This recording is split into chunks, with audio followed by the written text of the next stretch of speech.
नमस्कार साथियों, मेरा नाम सूरज कुमार और आप देख रहे हैं टारगेट प्रोग्रेस 10th, जहाँ पढ़ाई होती है आसान और मज़ेदार। अगर आप चैनल पर नए हैं तो चैनल को सब्सक्राइब जरूर करें और अपने दोस्तों को पास शेयर करें। आपको पढ़ाई मेरी कैसी लग रही है इसके लिए आप कमेंट जरूर करें। तो चलिए शुरू करते हैं आज का क्लास।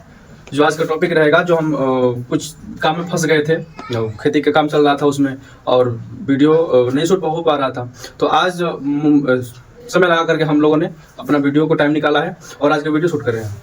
तो आज का सवाल रहेगा प्रकाश रासायनिक अभिक्रिया। कुछ अभिक्रिया हमने आपको करवा करके छोड़ दिया था, जिसमें से आज कुछ अभिक्रिया बचा है।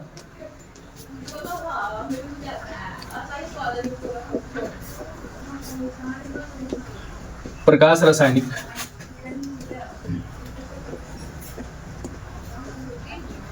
अभिक्रिया।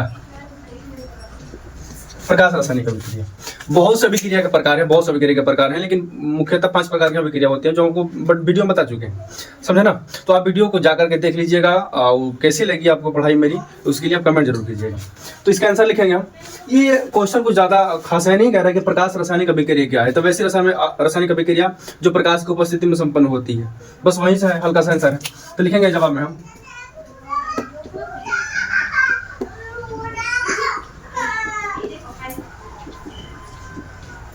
कैसी रासायनिक अभिक्रिया।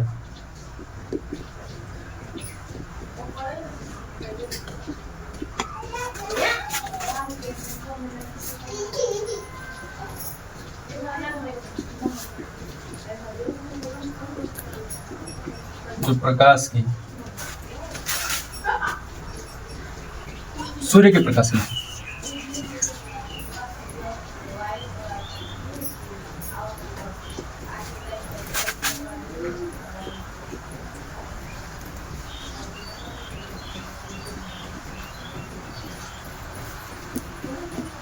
सूर्य के प्रकाश की उपस्थिति में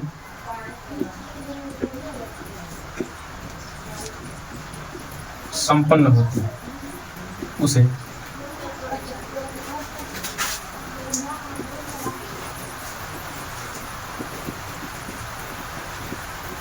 प्रकाश रासायनिक अभिक्रिया कहते हैं, उसे प्रकाश रासायनिक अभिक्रिया कहते हैं। तो ऐसी रासायनिक अभिक्रिया जो सूर्य के प्रकाश की उपस्थिति में संपन्न होती है, उसे प्रकाश रासायनिक अभिक्रिया कहते हैं, समझे ना।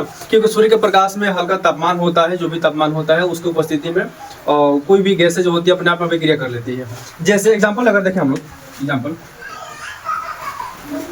तो हाइड्रोजन प्लस में क्लोरीन, हाइड्रोजन जो है और क्लोरीन जो है, ये प्रकाश की उपस्थिति में अपना अभिक्रिया बना लेता है और अभिक्रिया के फलस्वरूप क्या बनाता है, तो HCl क्या बनाता है जी, HCl बनाता है। ये उदाहरण है आपके लिए। उसी प्रकार से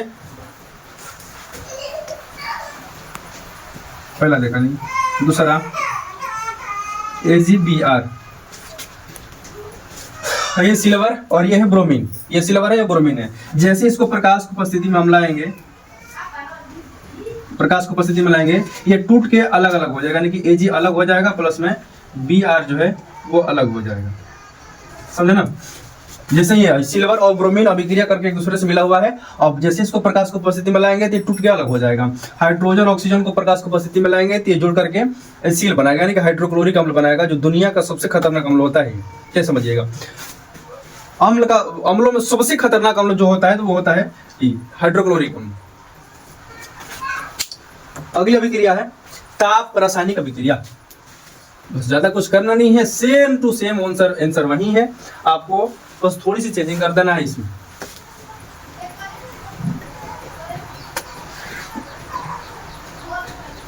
ताप रासायनिक अभिक्रिया, बस यहां पे भी थोड़ी सी बदल देनी है आपको।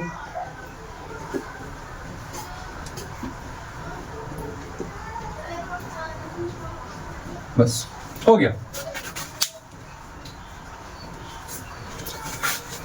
समझे ना। ये हो गया जी ताप रासायनिक अभिक्रिया। ताप रासायनिक अभिक्रिया बस सेम टू सेम आंसर वही है। जो सूर्य के प्रकाश की उपस्थिति में संपन्न होता है वो प्रकाश रासायनिक अभिक्रिया कहलाता है, जो ताप की उपस्थिति में संपन्न होता है वो ताप अभिक्रिया कहलाता है। बस ज्यादा कुछ नहीं है, ये हो गया आपके। और आगे है हेडिंग, जिसको हम देखेंगे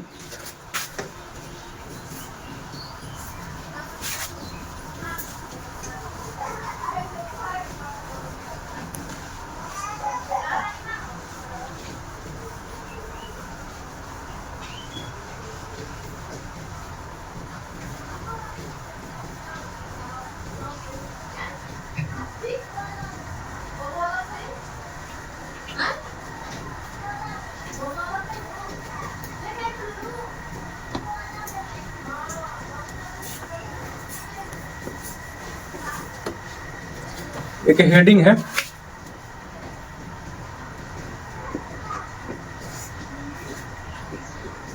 दहन और ज्वाला। हेडिंग है दहन और ज्वाला। चलिए, तो यहां से एक प्रश्न बनता है कि दहन किसे कहते हैं और ज्वाला किसे कहते हैं, दोनों समझेंगे हम बारी बारी से। तो सबसे पहला क्वेश्चन आएगा, दहन किसे कहते हैं, दहन किसे कहते हैं। चलिए अब समझिए क्या करें दहन के बारे में। दहन कोई भी वैसा पदार्थ जिसमें आग लग सके, और कोई भी वैसी पदार्थ जहां पे आग लगती है तो बिना ऑक्सीजन की उपस्थिति में आग नहीं लग सकती। समझे ना। गैसें तो बहुत सारी होती है, हमने देखा होगा कि हाइड्रोजन भी गैस है, हीलियम भी गैस है, नाइट्रोजन भी गैस है, क्लोरीन भी गैस है, ऑक्सीजन भी गैस है। समझे ना। सल्फर डाइऑक्साइड भी गैस है, कार्बन डाइऑक्साइड भी गैस है, बहुत सारे गैसी हैं। लेकिन अगर कोई पदार्थ जलेगा तो सिर्फ और सिर्फ ऑक्सीजन की उपस्थिति में ही जल सकता है, वरना वो नहीं जलेगा। हमने बहुत से बचपना में परीक्षण किया, फिर आप लोगों ने भी किया होगा कि ऐसे माचिस मार करके और इंसान मुंह में डाल लेता है, बंद कर लेता है। तो जैसे ये बंद होता है, हमारा मुंह का जो ये होठ है, जो जैसे बंद होता है तो हमारा ऑक्सीजन का जो बाहरी वातावरण में ऑक्सीजन फैला हुआ है उसका आना जाना बंद हो जाता है। तो इसीलिए वो क्या होता है, बुझ जाता है। अगर आप माचिस मार करके अपने मुंह में डालिएगा और उसको खुला छोड़ दीजिए, वो तालू जल जाएगा। समझे ना। कोई भी प्रकाश कहीं भी आप चले जाइए, जब तक ऑक्सीजन नहीं मिलेगा तब तक कोई भी पदार्थ जल नहीं सकता है ना। कोई पदार्थ जल नहीं सकता है, यानी कि किसी पदार्थ को जलने के लिए हमें ऑक्सीजन का उपस्थिति होना जरूरी है। इसको लिखेंगे आंसर में।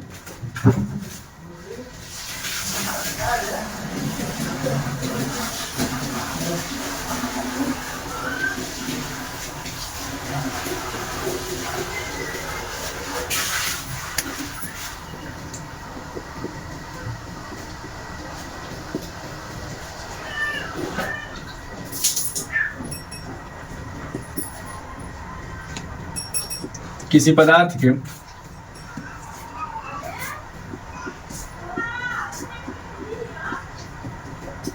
ऑक्सीजन में,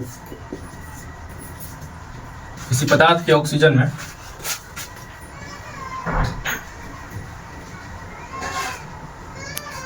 जलने की क्रिया को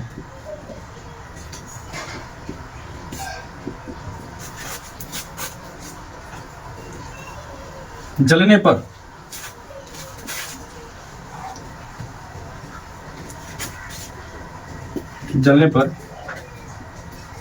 ऊष्मा और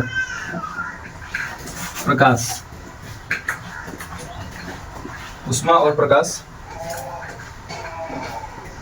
उत्पन्न होते हैं।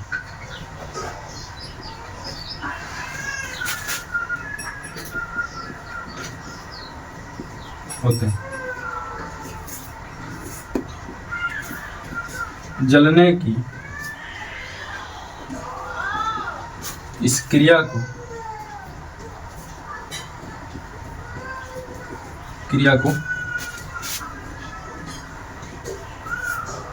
दहन कहते हैं। जलने की इस क्रिया को दहन करते हैं। समझे ना। यानी कि कोई भी पदार्थ ले लीजिए, बिना ऑक्सीजन की उपस्थिति में वो जलेगा ही नहीं।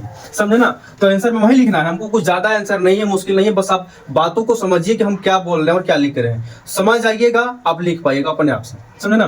किसी पदार्थ के ऑक्सीजन में जलने पर ऊष्मा और प्रकाश उत्पन्न होते हैं। जलने की इस क्रिया को दहन कहते हैं। समझे। अगर किसी भी पदार्थ को जलाएंगे, जैसे पुआल हो गया, कागज वगैरह वगैरह, लकड़ी, कोयला, जो कुछ भी हो गया, किसी भी चीज को हम जलाएंगे तो जलने के लिए हमें ऑक्सीजन चाहिए। जब वो पदार्थ जलेगा तो ऊष्मा निकालेगा, ताप निकालेगा। जैसे ठंडे के मौसम में हम लोग लकड़ी को, गोईठा को, जो कुछ भी पदार्थ मिलता है उसको जला करके हम लोग आग सेकते हैं, तो तापमान वो हो गया और प्रकाश निकलता है। जहां से जलेगा वो वहां से प्रकाश निकलेगा, और बाकी के वस्तुओं का होगी, आसपास की वस्तुओं में दिखा देगी प्रकाश की उपस्थिति में। तो ये अभिक्रिया, समझे ना, ये अभिक्रिया है। चलिए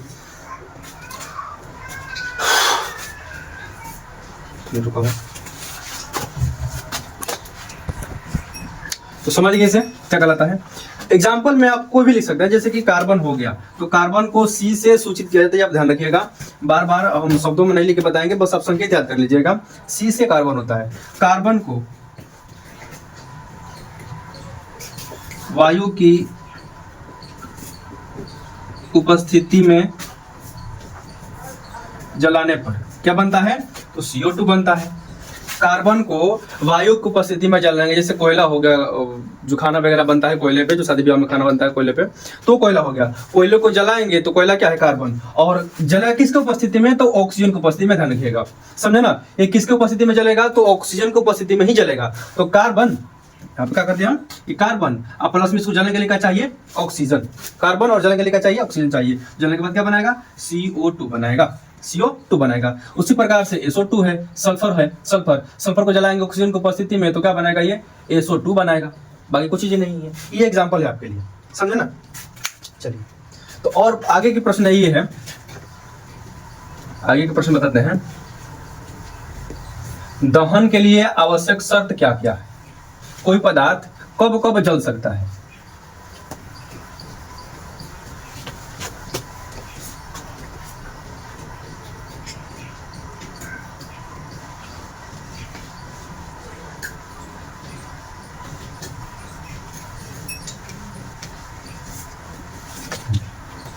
वैसे सवाल नहीं है। दहन के लिए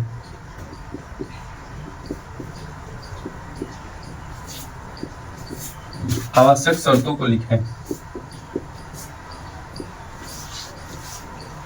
शर्तों को लिखें। दहन के लिए आवश्यक शर्तों को लिखें। तो किसी भी पदार्थ को जलने के लिए क्या क्या चाहिए और कौन से पदार्थ जल सकता है। अगर मिट्टी को जलाएंगे तो मिट्टी नहीं जल पाएगा, पानी भी पदार्थ है तो पानी को जलाएंगे, पानी नहीं जल पाएगा, समझे ना। हवा जलता है, हवा भी पदार्थ है, लेकिन कोई पदार्थ जो वैसे जल सके वही पदार्थ पता है। तो चलिए देखते हैं पहले का शर्त क्या है। दहनशील पदार्थ की उपस्थिति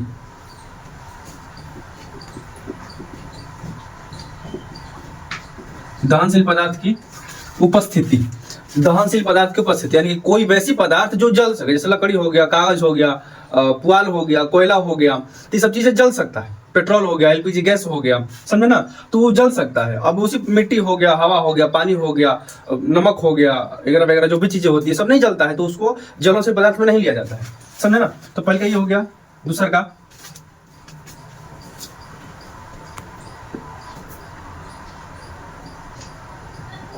दहन के पोषक तत्व की उपस्थिति। दहन के पोषक तत्वों की उपस्थिति। तीसरा है ज्वलन ताप की प्राप्ति।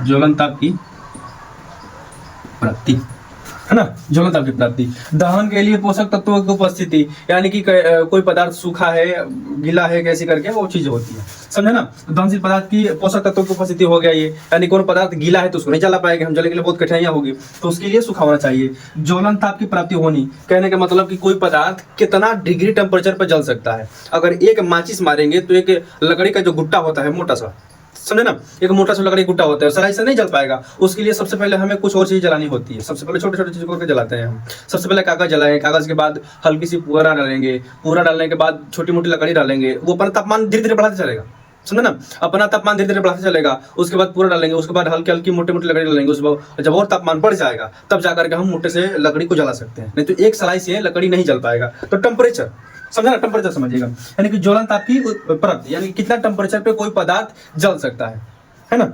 अच्छा, उसी प्रकार से पेट्रोल है, तो पेट्रोल की हल्की सी चिंगारी भी अगर मिल जाए तो जल सकता है। वो हल्की सी चिंगारी अगर किसी और पदार्थ में जैसे लकड़ी हो गया, कोयला हो गया तो नहीं जल पाता है, उसके लिए ज्यादा टेम्परेचर चाहिए हमें ना। तो हो गया ज्वलन ताप की उत्पत्ति, समझे।